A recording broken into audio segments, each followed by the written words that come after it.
kita patut menduga ada seorang ibu yang 2 tahun membuat anaknya tidak ada yang bertanggung jawab di UK sana.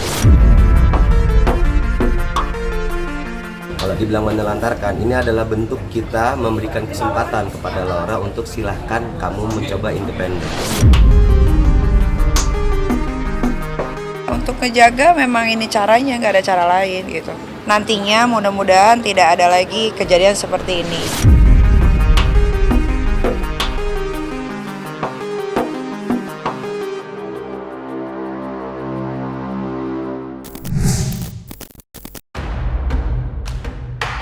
Nikita Mirzani baru-baru ini menjadi sorotan publik setelah Rasman Arif Nasution melontarkan tuduhan serius terhadapnya, yaitu penelantaran anak. Tuduhan ini muncul setelah putrinya Laura Meizani Naseru Asri alias Loli kembali dari Inggris. Rasman mengklaim bahwa setelah kepulangan Loli, tidak ada anggota keluarga yang terlihat mengurusnya. Pernyataan yang langsung memicu reaksi dari banyak pihak, termasuk keluarga Nikita sendiri. Kakak Nikita, Edwin Agustinus Rai, tidak tinggal diam. Dirinya menegaskan bahwa adik perempuannya itu bukanlah sosok yang suka menelantarkan anak. Ia menjelaskan bahwa keinginan Loli untuk merdeka dan mengambil keputusan sendiri adalah hal yang dihormati oleh keluarga. Meskipun Loli memilih untuk menjauh, Edwin memastikan bahwa keluarga tetap mengawasi dari jauh. Kita patut menduga ada seorang ibu NM di luaran sana yang 2 tahun, hampir 2 tahun membuat anaknya tidak ada yang bertanggung jawab di UK sana. Karena itu, setelah berhubungan pacaran LDR dengan saudara Fadel Al-Fajar Bajide, ada kesepakatan dia pulang dan tidak melakukan pekerjaan yang ada kaitannya dengan 303, gitu ya. Setelah 5 kali datang untuk bertemu dengan NM, ternyata ditolak. Maka dengan rendah hati dan murah hati, keluarga Bajide menerima dan mencarikan tempat tinggal. Karena itu, tolong dilihat secara jernih. NM ini bagaimana dia? Apakah tidak termasuk penelantaran? Apakah tidak termasuk membiarkan? Kenapa kok sekarang baru ribut bersuara? Itu poin 1. Poin yang kedua, adanya beberapa katanya barang bukti. Bagi kami aneh juga ini. Kok tadi baru live salah satu TV swasta, kok ada yang mengatakan barang bukti kami sudah cukup kuat. Yang mengatakan kuat dan tidak kuat adalah penyidik. Akan dikelar. Kita hanya menyajikan bukti. Mereka memberikan bukti, kami memberikan bukti. Bukan sok ngajari kami. Kalau dibilang menelantarkan, ini adalah bentuk kita memberikan kesempatan kepada Laura untuk silahkan kamu mencoba independen. Rasakan kerasnya dunia, nah. Dunia ini nggak manis loh. Kalau kami grab terus, ibaratnya kami megang pasir nih. Makin kami kepel, kamu akan tetap lolos kok, Nat. Jadi ini keinginanmu, sudah lakukan. Jadi ini apa namanya? Ini bahasa hati orang tua ya. Ketika mulut sudah tidak bisa berucap, minal aidin wal faizin, bukan. Ini biasanya ucapan minal aidin wal faizin. Ketika mulut sudah tidak bisa berucap, itu bentuknya adalah doa.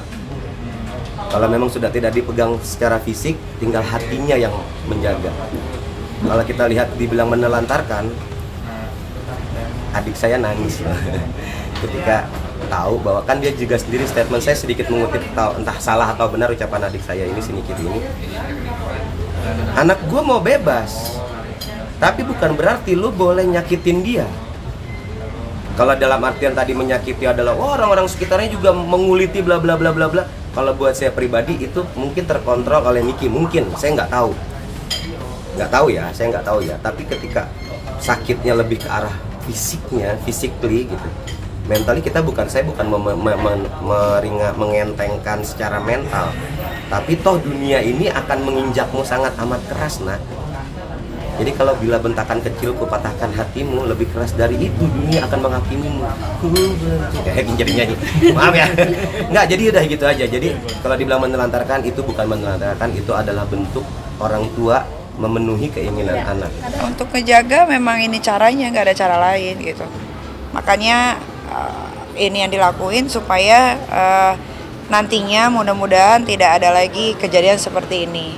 Karena kan banyak banget nih di Indonesia khususnya anak-anak masih kecil yang harusnya belajar jadinya aneh-aneh gitu kan.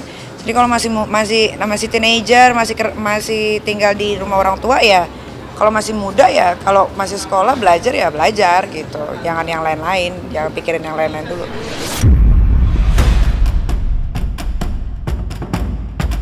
Terlepas dari sikap Rasman Arif Nasution yang semakin menguat saat membahas dugaan penelantaran anak yang dialamatkan kepada Nikita Mirzani, situasi semakin memanas ketika Polda Metro Jaya mengonfirmasi bahwa Nikita telah melaporkan sang pengacara kondang.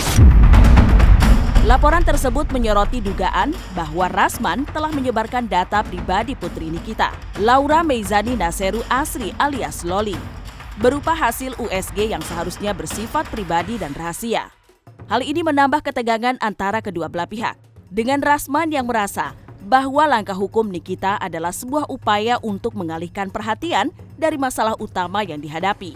Menanggapi laporan yang diajukan oleh Nikita, Rasman menunjukkan sikap percaya diri dan menegaskan bahwa laporan tersebut tidak ada artinya baginya.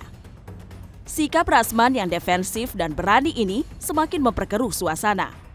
Banyak pihak yang mulai berspekulasi mengenai intensi di balik pernyataannya, terutama mengingat bahwa situasi ini tidak hanya melibatkan dua individu, tetapi juga melibatkan kesejahteraan seorang anak yang menjadi pusat perhatian.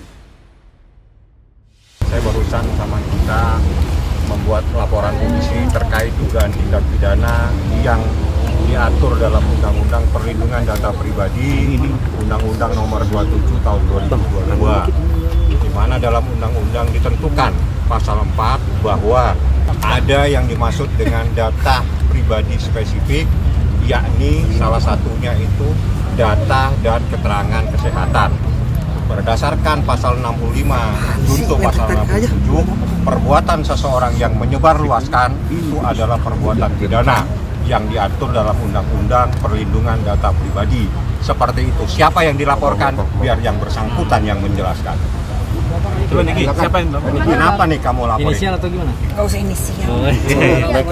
Bang, handphone bang, silakan.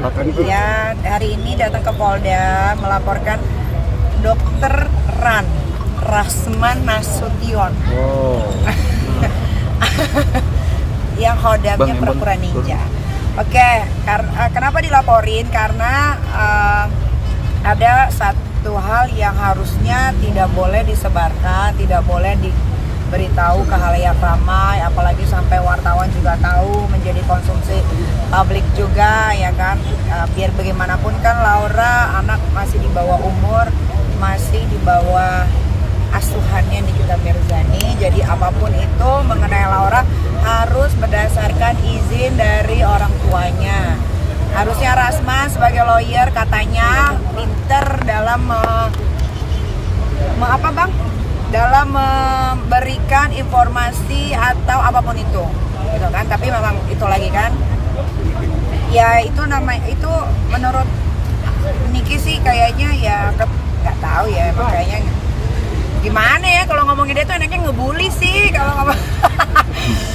Jadi ya mungkin itu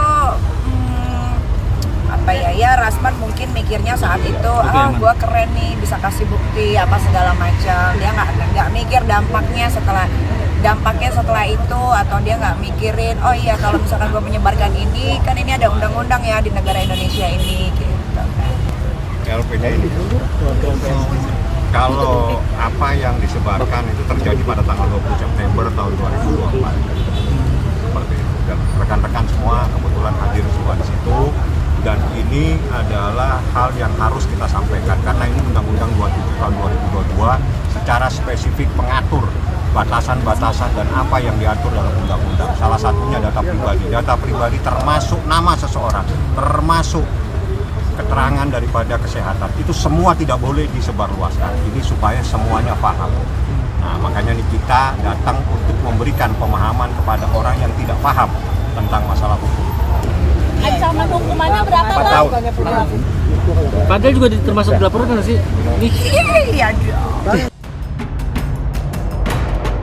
Lebih lanjut, kejadian ini pun menjadi sorotan para praktisi hukum yang menilai bahwa tindakan yang diambil oleh Nikita Mirzani untuk melaporkan Rasman Arif Nasution adalah langkah yang wajar dan sah dilakukan oleh setiap warga negara. Para ahli hukum menganggap bahwa setiap individu berhak untuk melindungi privasi dan data pribadi, terutama ketika berkaitan dengan anak di bawah umur. Beberapa praktisi hukum berpendapat bahwa laporan tersebut menunjukkan bahwa Nikita berusaha menjaga kepentingan putrinya Loli dan melindungi hak-haknya dari potensi penyalahgunaan informasi pribadi. Terkait pelaporan yang dilakukan oleh Nikita Mirzani beserta pengacaranya di Polda Metro Jaya, itu terkait Undang-Undang Perlindungan Data Pribadi yang hal ini dituduhkan kepada Bung Rasman. Nah, memang terkait laporan ini setiap orang punya hak untuk melaporkan kepada siapapun yang diduga melakukan pelanggaran hukum. Nah, terkait laporan ini memang ini ada di ranah penyidik.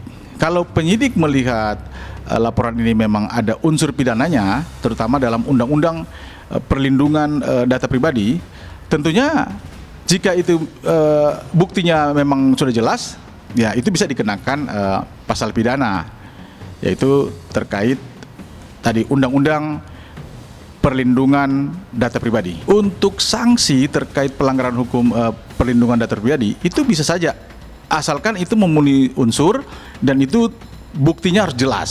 Makanya ini laporan sudah dilakukan, tinggal penyidik Polda Metro Jaya akan melihat apakah laporan ini atau tuduhan ini masuk pada unsur yang terdapat dalam Undang-Undang Perlindungan Data Pribadi. Nah, ini perlu diuji. Selain tadi saya katakan bahwa unsur pidananya dulu harus jelas. Kalau memang terbukti, ya tentu pasal pidana terkait perlindungan data pribadi ini bisa diterapkan.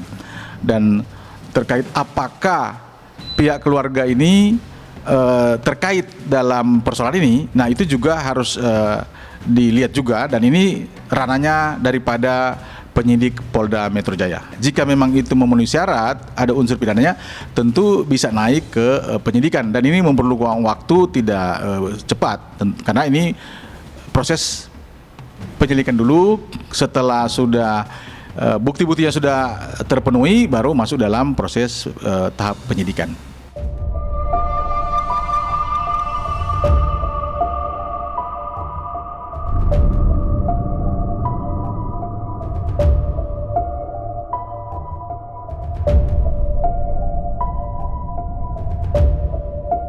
Nah, selesai sudah Cumi Lovers, saksikan terus Cumi Camp In-Depth. Kabar lengkap, mendalam, dan akurat dari narasumber terpercaya. Dan jangan lupa untuk like, subscribe, dan juga share channel YouTube Cumi Cumi.